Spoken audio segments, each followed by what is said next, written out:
عادة ما نلاحظ إنسانا متعبا لا يتوقف عن الشخير طوال الليل، ظاهرة دق لأجلها خبراء طب النوم ناقوس الخطر، خاصة إذا تعلق الأمر بمرض توقف التنفس عند فترات النوم.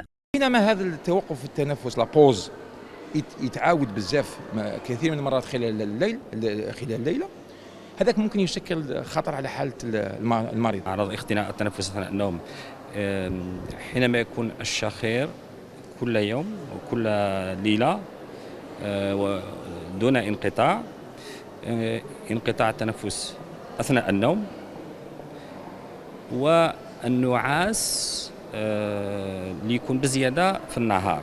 بس إذا كان إنسان التنفس تاعو غير مستقر في الليل راح يكون النوم غير مستقل غير فعال، ويكون إنسان يكون اليقظة تاعو ناقصة في النهار. مضاعفات خطيرة يتسبب فيها مرض انقطاع التنفس خلال فترات النوم كارتفاع ضغط الدم والسكري وانسداد الشرايين، فضلا عن التعب المفرط الذي عادة ما ينتهي بحوادث مرور خطيرة.